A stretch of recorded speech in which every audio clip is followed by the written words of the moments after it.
Merci beaucoup Quentin de nous faire ce live sur la construction. Bonjour à tous, bonjour Nathalie.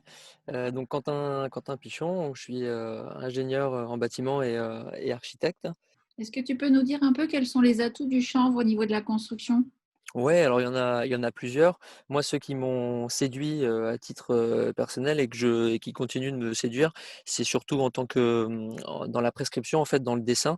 C'est quand on connaît pas, ça fait toujours un petit peu peur le matériau parce que forcément, on dessine pas et on construit pas exactement en béton de chanvre comme en béton classique ou avec des doublages plus classiques. Alors qu'en réalité, en fait, c'est très simple. Une fois qu'on a appréhendé la chose, on n'a pas le gros atout, c'est qu'on n'a pas d'étanchéité à l'air avec des systèmes de membrane, de pare-vapeur, de scotch, etc.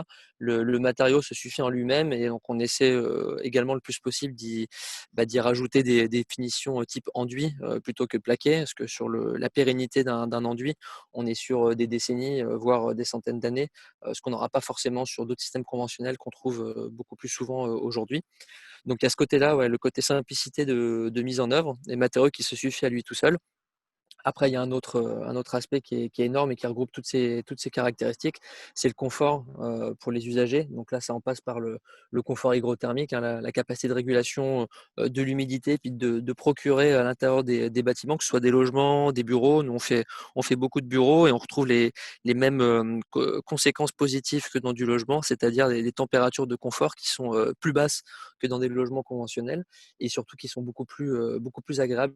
On a une température surfacique sur la paroi qui est en permanence la même que dans l'air ambiant, voire un petit peu supérieure en hiver, ce qui crée réellement une ambiance très, très, très, très confortable et très propice à une bonne entente dans les logements. Et je dis bonne entente parce qu'il y a toujours une petite anecdote là-dessus dans du logement, c'est que ça vient pas de moi, mais ça vient d'un maçon qui s'appelle Gérard Lenain et qui a beaucoup prescrit, enfin beaucoup prescrit, oui, prescrit et construit en béton de chanvre et qui a eu comme conclusion à la fin de sa carrière, qu'il y avait moins de disputes conjugales dans des bâtiments en béton de chanvre que dans des bâtiments conventionnels. Bon, tout ça pour dire qu'en fait, il y a moins d'écho et c'est vrai qu'avec des finitions en enduit chaud chanvre, on supprime une partie de la réverbération et donc on améliore l'acoustique et ça, c'est un autre point hyper intéressant sur ce matériau, c'est le confort acoustique, ouais. Après, il y a toutes les autres caractéristiques sur le comportement au feu, Permets sur le heu, confort acoustique que je te coupe. ouais, Moi, j'ai été scotchée lors de l'inauguration du bâtiment de Tribala.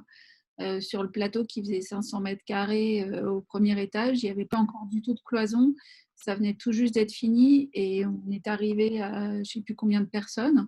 Et en fait, il n'y avait aucun écho, il n'y avait pas de poussière, il n'y avait pas les odeurs qu'on a d'habitude sur une réception de chantier. Et j'étais archi bluffée par le confort du bâtiment, déjà rien que brut. ouais, tout à fait, ouais. Bah, c'est vrai que là, j'ai parlé du confort dans la vie du bâtiment, mais il y a aussi le confort pendant le chantier. Et comme tu dis, pas d'odeur. Donc là, il n'y a pas que il y a pas que le chanvre et la chaux et puis les enduits qui sont responsables de ça, même s'ils sont, c'est vrai qu'une fois que c'est mis en œuvre et sec, il n'y a plus aucun dégagement, il y a quoi que ce soit. Disons que le bâtiment est neutre. Il y a aussi le choix des peintures. Donc là, bah, les peintures biosourcées, forcément, elles fonctionnent beaucoup mieux et laissent une empreinte olfactive beaucoup plus faible, voire quasiment nulle. Et le plateau dont tu parles, bon, entre-temps, il a été cloisonné suite à demande de la maîtrise d'ouvrage. Mais à l'époque, ce qu'on voit en photo, là, c'était en effet un open space complet. Et c'est vrai qu'en termes de réverbération, autant sur l'affaiblissement acoustique, c'est-à-dire la transmission d'un bruit depuis la route, par exemple, vers un bâtiment, là, c'est plutôt la loi de masse, donc les matériaux à forte densité qui priment, mais autant sur la qualité de réverbération, pour éviter d'avoir un écho fort dans les bâtiments, là, il est vraiment très très bon, le béton de chanvre et les enduits chaux chanvre aussi. Et c'est ce qu'on retrouvait dans ce bâtiment qu'on voit en photo en fond. Est-ce que tu peux nous dire comment on peut utiliser le chanvre dans la construction? Ouais, alors bah, ici, dans ce projet-là, je reviens en arrière, on l'a utilisé en mur, en toiture et en enduit. Donc là, vous avez les murs donc qui étaient faits en préfabrication, là, qui étaient en cours de séchage. Donc là, on est sur un dosage mur. Alors c'est sa principale débouchée, hein, que ce soit en neuf comme en rénovation. Donc c'est comme matériau d'isolation réparti. dans des complexes de murs, donc parois verticales, en support d'enduit ou en support de plaques de doublage, et ça se fait aussi. Après, sur la toiture qu'on voit en partie haute, là on est sur un béton de chanvre qui va être moins dosé en liant, donc beaucoup plus léger, dosage maigre. Et là, ça présente plein d'intérêts aussi. Quand on peut, alors c'est une particularité de mise en œuvre qui est différente de d'autres solutions. C'est-à-dire qu'on met l'isolant par le dessus, mais ça reste, donc ça a des complexités, enfin, qu'il faut tout simplement, anticiper en chantier. Donc ça se fait, mais c'est différent des autres isolants. Par contre, le gros avantage, qu'on y trouve, et là, en l'occurrence, sur ce bâtiment, on a une toiture en zinc, donc un métal assez foncé, qui a aucune protection autour de végétation, d'arbres ou autre. Et donc avoir un matériau comme le béton de chanvre en toiture, ça ramène beaucoup d'inertie, beaucoup de densité sur cette paroi, qui est souvent un petit peu trop légère, à mon sens, dans la plupart des projets qu'on fait. Et donc c'est assez pertinent. Donc quand le projet le permet, ici on pouvait le faire parce que le chantier était assez facile d'accès pour tourner tout autour du bâtiment. C'est très pertinent de l'avoir en toiture, en enduit, bah, également. Donc là alors je crois que j'ai mis d'autres photos. Est-ce que tu peux expliquer Heu, un peu plus ouais, la partie inertie, s'il te plaît? ouais, bien sûr, Pour ouais. les non-initiés. Ouais, bah, c'est-à-dire que un béton de chanvre, comme on le voit, tiens, ici, c'est, sa masse volumique, donc sa densité, c'est à peu près, on va dire autour de 300 kilos pour un mètre cube.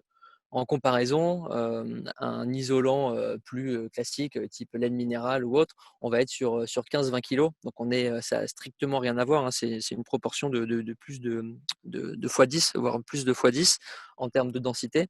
Et donc ce point-là, il est directement utile en confort d'été. C'est-à-dire le matériau, du fait qu'il soit plus dense, il engendre un déphasage beaucoup plus important quand on a, bah, une journée d'été avec canicule comme on a eu là, il y a quelques jours. Il va retarder en fait cet effet de surchauffe dans le bâtiment. Et son gros intérêt, c'est qu'il est dense, mais il n'est pas trop non plus. Si je prends l'opposé, d'un matériau très léger, ça va être, par exemple, du béton armé, qui est très, très lourd. Lui, il va mettre, bah, comme la vieille pierre, tout ça, il va mettre du temps à monter en température, mais dès qu'il est monté en température en été, on se retrouve dans les cas typiques des logements, qu'on construit aujourd'hui et qu'on a un peu partout dans les centres-villes.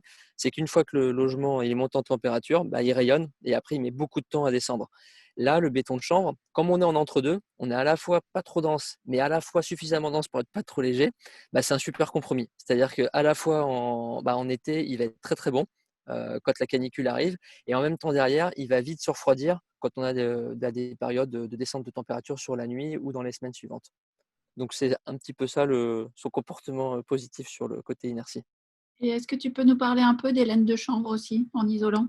Ouais, bien sûr. Alors les laines de chanvre, alors nous on privilégie, alors là je parle plus à l'agence, on privilégie le béton de chanvre dans les murs périphériques parce que c'est là où il est vraiment pertinent, donc les murs qui donnent sur l'extérieur. Par contre, tout ce qui est cloisonnement à l'intérieur, tout ce qui est aussi isolation de toiture, quand on peut pas mettre de béton de chanvre par exemple, ce qui est bon, ce qui est possible, hein, il y a de tous les types de projets. Là, on privilégie des laines de chanvre. En effet, parce elles vont être, déjà, bon, il y a l'impact, moi celui qui me plaît le plus, c'est surtout l'impact pour les usagers. C'est-à-dire qu'à partir du moment où un compagnon a posé une laine de chanvre, alors qu'il est habitué à la laine de verre, bah, grosso modo, il posera plus jamais de laine de verre, ou alors il va tanner son patron pour plus jamais en poser, quoi, parce qu'il voudra plus le faire.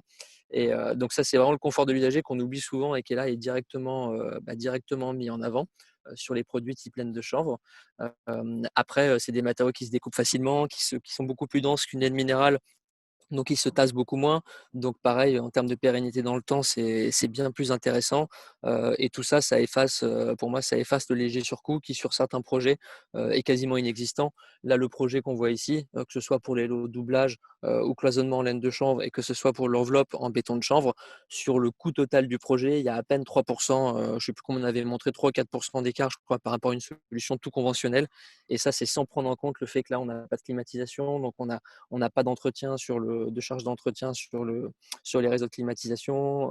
Voilà, c'est des bâtiments qui sont beaucoup plus low-tech et qui, dans le temps, en plus, font économiser de l'argent à maître d'ouvrage. Donc oui, laine de chanvre et béton de chanvre, c'est les deux. Je pense que c'est les matériaux qu'on écrit le plus dans nos CCTP, dans nos documents techniques de marché à l'agence. Est-ce que tu peux nous dire que le mode constructif, c'est une spécificité française? Alors, oui et non. C'est vrai que quand j'ai vu cette question, je me suis dit oui et non. Alors c'est franco-français parce que en tout cas la partie béton de chanvre, il y a vraiment une origine, d'un maçon italien qui s'appelait Charles Rassetti dans les années 80, qui a fait des expérimentations, de son côté, donc à l'époque c'était avec la Chanvrière de l'Aube dans l'est de la France.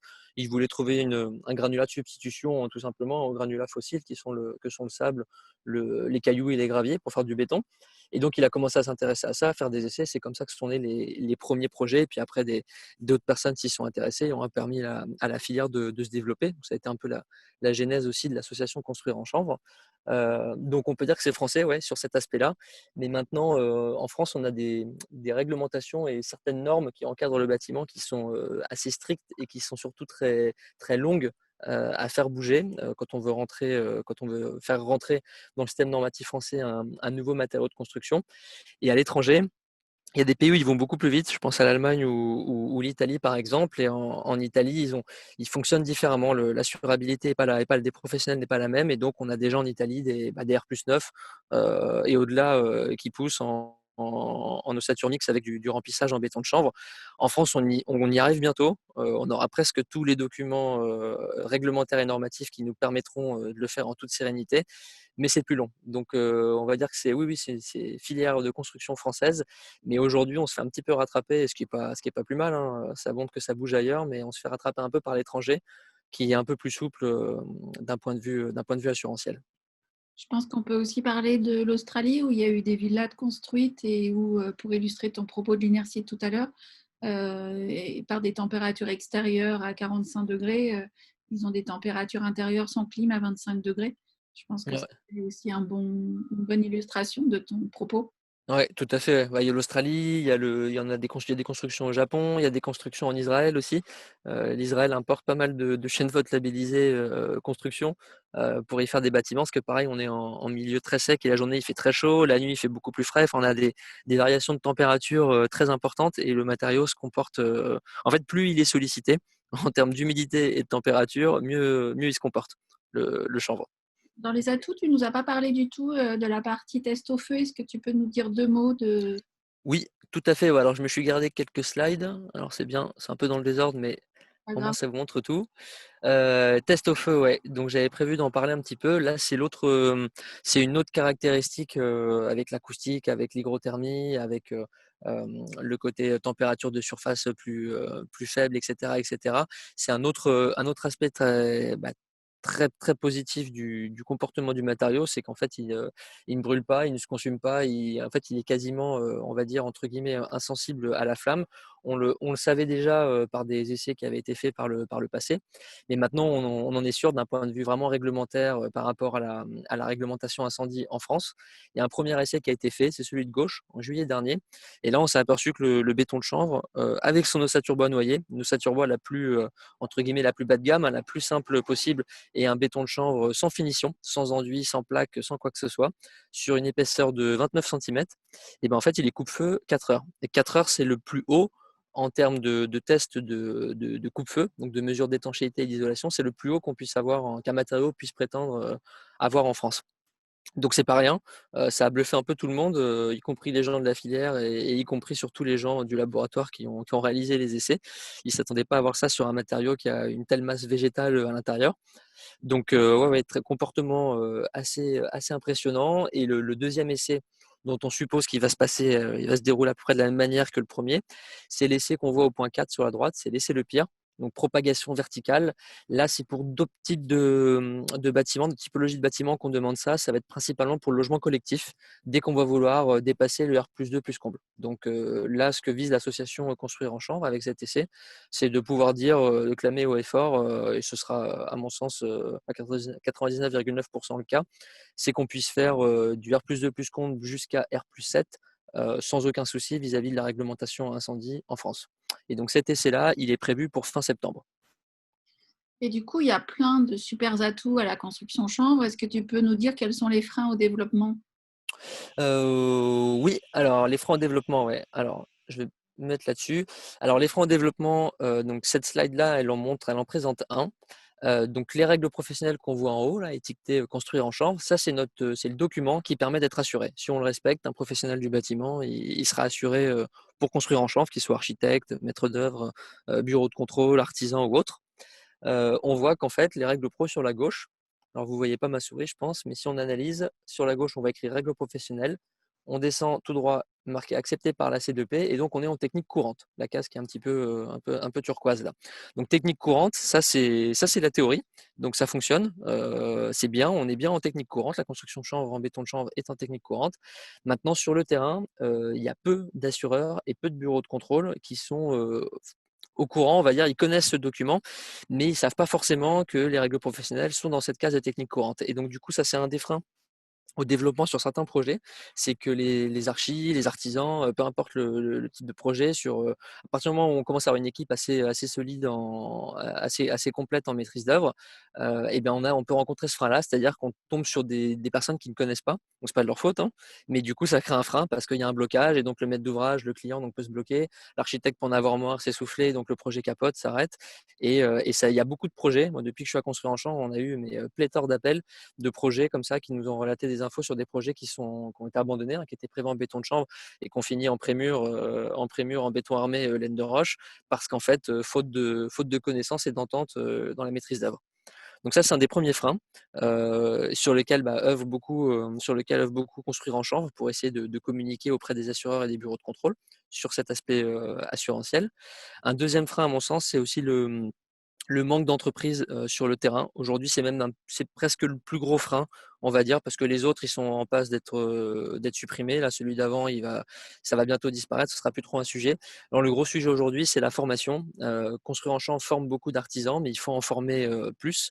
Il faut former aussi des architectes et des maîtres d'œuvre. Il faut même qu'eux, aillent se former, prennent la décision, auprès de l'ordre des archis, auprès du syndicat des artisans et cetera. Il faut que ces instances-là poussent à la formation. Parce que quand on fait la réalité sur le terrain, c'est quand on fait un appel d'offres public, on a besoin minima de 3 entreprises qui répondent. Sur le béton de chanvre, souvent, on n'en a qu'une, dans le meilleur des cas, et souvent, c'est les mêmes entreprises dans chaque région, on va dire, qui répondent. Donc, il y a un défaut de concurrence ou de reconnaissance des entreprises sur le terrain. Donc ça, pour moi, c'est le plus gros frein aujourd'hui, c'est le développement des entreprises formées. Et un troisième frein, On peut peut-être ouais, préciser que les formations sont en ligne sur le site de Construire en Chambre pour ceux ouais, qui veulent se former, qu'on a un catalogue de formation qui peut être aussi relayé par les organismes de formation, c'est-à-dire qu'ils peuvent dupliquer les formations qui ont été conçues par Construire en Chambre. Vous avez l'École nationale du chanvre qui est là aussi pour ça. Et on peut peut-être aussi dire qu'il y a un annuaire des artisans ou des architectes qui est disponible sur le site de Construire en chanvre et que voilà, tous ces outils-là sont là pour démocratiser la construction chanvre. ouais, tout à fait, ouais. Maintenant, il y a vraiment tous les outils, enfin, pour moi, il en manque pas un seul, là, même le tome 2 là, qui va bientôt sortir là, sur les technologies de chantier. C'est un ouvrage qui est vraiment, super et donc il y a tout. Construire en chambre a tout fait pour que tout se passe bien. Maintenant, il faut que toutes les instances qui transmettent la parole là, au niveau des artisans, des architectes, des maîtres d'œuvre, des bureaux d'études et cetera, se relaient l'info et se passent le message et poussent leurs interlocuteurs à la formation. Et puis un troisième frein, mais c'est pareil, c'est des freins qui sont en fait, ils sont en évolution tous les jours et tous les jours, c'est un peu moins des freins. Ça commence à être des leviers. Mais le troisième, c'est les maîtrises d'ouvrage, publiques. Il commence à y avoir, de la demande, il commence à y avoir des appels d'offres. Moi, j'en vois, tomber dans lequel le mot biosourcé va être cité ou des exigences, en tout cas en quantité de biosourcé au mètre carré, sont demandées pour réaliser les projets.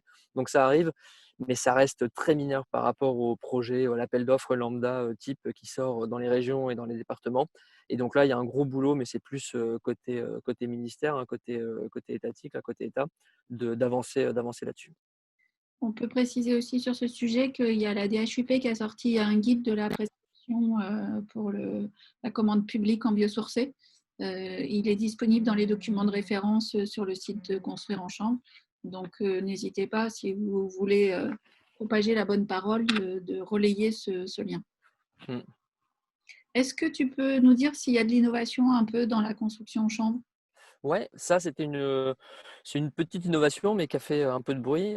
C'est de dire que bah, le chanvre aujourd'hui se met en œuvre soit manuellement par branchage, soit mécaniquement avec une projection et des machines à projeter qui ressemblent aux machines à projeter les enduits un petit peu.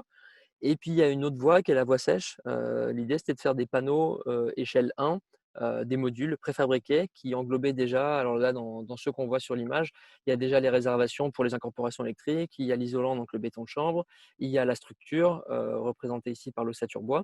Et donc l'idée, c'était de préfabriquer des bâtiments sans pour autant que ça perturbe l'architecture. C'est-à-dire on dessine un bâtiment comme on le dessinerait classiquement en béton de chanvre, et après on adapte le découpage des panneaux et le schéma de préfabrication en fonction de l'architecture. Donc ça, c'est une innovation et qui a permis d'ouvrir la voie à des projets, hop là, de ce type-là. Donc là, il n'est pas encore sorti. Je parlais tout à l'heure du fait que Construire en chanvre menait des essais au feu pour pouvoir faire des immeubles au-delà du R+2+ comble, donc l'essai Le Pire là, qui aura lieu fin septembre. Et ben, ça va nous permettre de monter des projets comme celui-ci, où là, ce projet-là, donc il devrait, je l'espère, sortir sur la ville de Nantes, là, dans le quartier Méliné, qui est près de la gare, où là, on imagine que chaque trumeau que l'on voit en blanc, chaque petit morceau blanc, là, serait un élément préfabriqué en béton de chanvre. Et donc, c'est vrai que cette innovation liée à la préfabrication a permis à certaines maîtrises d'ouvrage de sauter, de débloquer un des freins qui était: «Ah oui, mais le béton de chanvre, ça peut être un peu trop long à mettre en œuvre». Bah oui et non, parce qu'au final, avec la préfabrication, on peut même gagner des semaines et accélérer le chantier. Donc ça, c'est une innovation. Et après, les autres innovations, enfin l'autre innovation pour moi qui va arriver sous peu et qui est déjà en train d'arriver dans la filière béton de chanvre, c'est sur le liant minéral qui est aujourd'hui à base de chaux ou de ciment naturel prompt. Il y a beaucoup d'essais qui se font pour incorporer de l'argile, donc issue de la terre, et ça va être une autre innovation, et on peut espérer un jour avoir des règles professionnelles qui pourront encadrer ce type de mise en œuvre-là de béton terre chanvre. Est-ce que tu peux nous dire où on peut trouver des produits pour construire en chanvre? Ouais, alors j'ai pas mis les impressions écran des négoces qui vendent ça, mais ils sont très, très connus. Alors je sais pas si j'ai le droit de les citer, on n'est pas trop nombreux. Mais grosso modo, il y a quelques années, c'était un peu compliqué, en tout cas pour le particulier, ou le non-initié de se procurer du chanvre ou de la laine de chanvre ou du comment ça s'appelle? Ou de la chaux, adaptée, formulée là pour le béton de chanvre. Maintenant, Point P, Leroy Merlin, tous les négoces qui vendent des matériaux sains partout en France. On retrouve toutes les marques commerciales qui permettent de construire en chanvre, que ce soit avec des laines ou avec du béton de chanvre sur son projet. Donc maintenant, c'est quand même beaucoup, beaucoup plus simple pour les artisans et pour les particuliers de se procurer de la chaîne Vote et puis ces autres produits. Les isolants aussi. Ouais.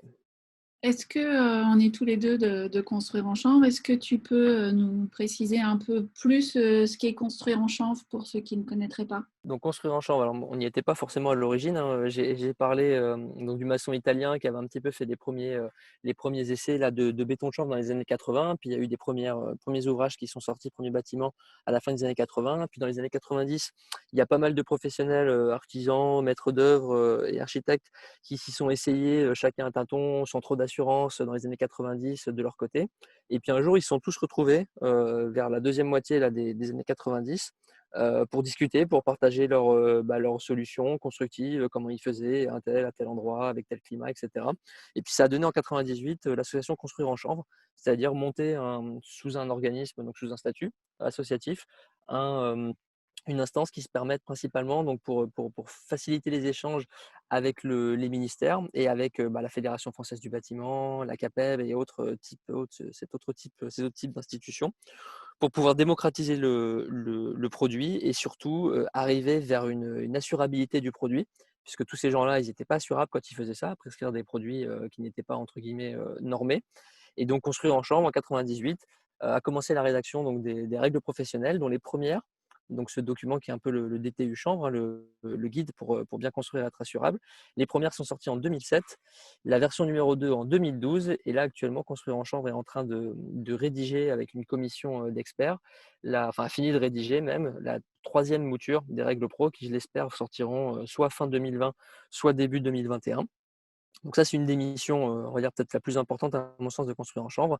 Après Construire en chanvre, comme l'a dit Nathalie tout à l'heure, rédige tous les catalogues de formation, que ce soit aux artisans, aux prescripteurs, bureaux de contrôle et autres. Donc met en place les formations, peut les organiser, rédige les contenus, etc. Construire en chanvre communique beaucoup. Nathalie œuvre beaucoup là-dedans, mais communique beaucoup sur tout ce qu'on a évoqué avant, tous les impacts positifs et toutes les caractéristiques excellentes du matériau.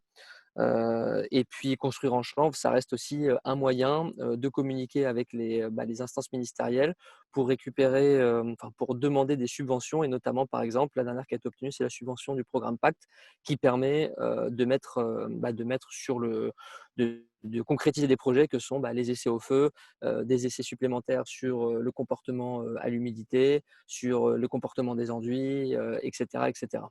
Donc, construire en chanvre, c'est un petit peu tout ça. Et en même temps, c'est aussi tous les systèmes de qualité qui sont le label Granula Chanvre et Ouais. des couples pour garantir la qualité des matières premières et des liants. Justement, à propos de garantie, quelles sont les garanties qu'on peut avoir sur ce type de bâtiment? Sur ce bâtiment qu'on voit au fond, par exemple, là, c'est un bâtiment de bureau, tout isolé, la partie blanche là en béton de chanvre, et puis celui du fond, un bâtiment type stockage entrepôt là, industriel, qui lui est tout isolé en laine de chanvre. Donc il y a un peu les deux versions là. Sur ce type de bâtiment, comment ça s'appelle, soumis au code du travail, aucun souci. Là, il y a un terme d'assurabilité, on respecte les règles professionnelles dont on a parlé juste avant. Les temps de chantier, là, on est sur 8 mois de chantier, donc c'est tout à fait cohérent. Il y a pas de souci, c'est pas plus long ou plus court, ça peut être plus court qu'avec des matériaux ou des techniques conventionnelles. Donc là, assurabilité, aucun souci. Là, on est sur un autre bâtiment aussi tertiaire, donc pareil. On voit les finitions intérieures. On a même, là, on le voit, on a même du béton de chanvre qui est laissé apparent, de l'ossature bois qui est apparente. On a des enduits chaud chanvre partout. On a du bois qui est présent au sol aussi. Pareil, aucun souci. On rentre dans les règles professionnelles ou dans les avis techniques des matériaux qui sont mis en œuvre. Donc pas de souci non plus d'assurabilité. Hop là. Et si j'enchaîne sur voilà, un ouvrage comme celui-ci, là, on monte un peu plus haut et c'est le seul frein qui pourrait y avoir, mais qui est en passe d'être levé. C'est laisser au feu le pire pour faire ce projet-là qu'on voit en photo. Le seul point qui nous manque, c'est cet essai de caractérisation verticale au feu qui va avoir lieu fin septembre, dont on sait que ça va très bien se passer. Et une fois que ce document-là aura été validé et tamponné, on pourra faire, entre guillemets, voilà, ce sera plus un sujet de monter en hauteur, il n'y aura plus du tout de souci. Donc en termes d'assurabilité, on peut déjà faire beaucoup de choses, hein. On peut déjà faire beaucoup de RP, on peut déjà faire beaucoup de bâtiments type code du travail. On peut faire des ERP type des écoles, type de l'hôtellerie. Il y a pas trop de limites, surtout depuis que maintenant on a l'essai d'étanchéité et d'isolation aux flammes là, de 4 heures. Disons que ça a pas mal rassuré et maintenant c'est une question qui est un peu sous la table, hein, la question du comportement au feu vis-à-vis du béton de chanvre. Est-ce que tu peux nous dire comment développer davantage ce marché vertueux? Alors, un des points que moi j'ai noté, ce serait de débloquer les freins dont on a parlé avant. Donc, là, il faudrait vraiment, c'est plus trop le boulot de construire en chanvre parce que construire en chanvre, on a déjà bien bossé là-dessus. C'est plutôt le boulot, je dirais, d'un point de vue public, hein, direction régionale ou, directement au ministère, pour toute la nation, quoi, pour toute la France. C'est de développer, de parler plus de toute la formation qui existe et de la nécessité de tous nos professionnels à se former. Parce que dans le bâtiment, il y a beaucoup d'inertie temporelle, hein. On dit pour un nouveau matériau, il faut une trentaine d'années, hein. C'est une génération pour le faire admettre et accepter par tous les corps d'État sur le chantier. Donc là, il faudrait vraiment bouger beaucoup là-dessus, sur la communication, sur l'existence de tous ces référentiels qui existent à construire en chambre. Ça, ce serait un premier levier. Et le deuxième, ce serait d'avoir plus de mesures, mais qui ne soient pas incitatives de la part de l'État, mais qui soient plutôt d'application obligatoire.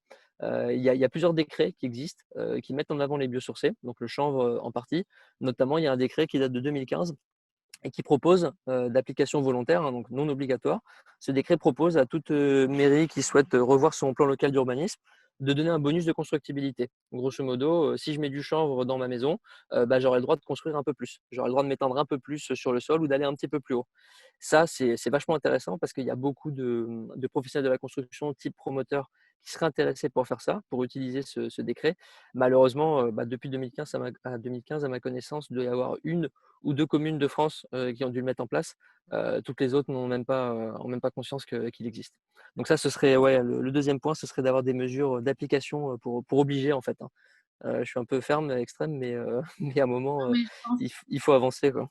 Il y a deux fenêtres de tir aussi qui peuvent être intéressantes. C'est l'aéro 2020, s'il y a Oui. une prise en compte du carbone dans la particulture pour vraiment montrer la différence des biosourcés par rapport aux modes constructifs normaux. Et puis, je pense qu'il y a aussi potentiellement, on verra comment ça va se passer, mais on participe aussi au niveau d'Interchambre au plan d'action de la bioéconomie. Il y avait justement une mesure incitative qui était proposée dans la première version, qui n'a pas été jusqu'au bout, mais on peut espérer que la crise sanitaire soit une opportunité que la France aille plus loin dans les mesures et que du coup, dans le nouveau plan d'action qu'elle est en train d'écrire, elle puisse aller aussi développer ces mesures incitatives pour qu'il y ait les deux, et l'incitatif pour le grand public et l'obligatoire pour la commande publique. Est-ce que tu peux nous dire comment tu vois, toi, l'avenir de la construction chanvre? Alors ouais, bah, plutôt très positif, plutôt très, très positif même parce que ça fait, moi depuis que j'y suis et c'est pas non plus, voilà, c'est même pas une petite décennie, l'évolution elle a été assez phénoménale. Avant on n'en parlait pas du tout, ou très peu. Dans la commande publique, il y avait vraiment strictement rien, là-dessus. Donc c'est disons que les plus gros, quand on sort du champ et du secteur de la maison individuelle et de la rénovation de petits complexes, de bâtiments. C'était très occasionnel qu'on pouvait avoir des établissements qui recevaient du public ou du tertiaire ou des immeubles qui incluaient du chanvre. C'était vraiment sur décision de soit d'architectes très volontaires, soit de maîtres d'ouvrage très volontaires, soit les deux. Et ça a vraiment bougé, puisque la commande publique, ce frein que j'évoquais avant, ça évolue. Il y a de plus en plus d'appels d'offres qui commencent, alors ils sont minoritaires, mais il y en a de plus en plus qui intègrent le mot biosourcé et qui demandent des exigences de résultats, de moyens et de résultats là-dessus. Donc ça, c'est plutôt très positif. Et puis derrière, les innovations type la préfabrication, montrer que ça a été possible de monter un bâtiment en même pas un an, là, en 8 mois, voire moins pour certains, et que le chanvre, du coup, n'est pas un frein, mais au contraire peut être un levier là-dessus pour accélérer la vitesse de réalisation du projet. Bah, je pense que ça a pas mal rassuré. Ça, avec le comportement au feu aussi, assez excellent, là, dont on sait maintenant, on a le tampon validé, signé par le laboratoire, comme quoi le comportement est exceptionnel. Tout ça fait que les gens, tous les professionnels du bâtiment s'y intéressent de plus en plus, à tous les niveaux de la chaîne. Et je pense que bah, du coup, l'avenir est plutôt très, très, très positif. Merci beaucoup et puis à très bientôt, Quentin. Très bonne fin de journée à tous. Au revoir.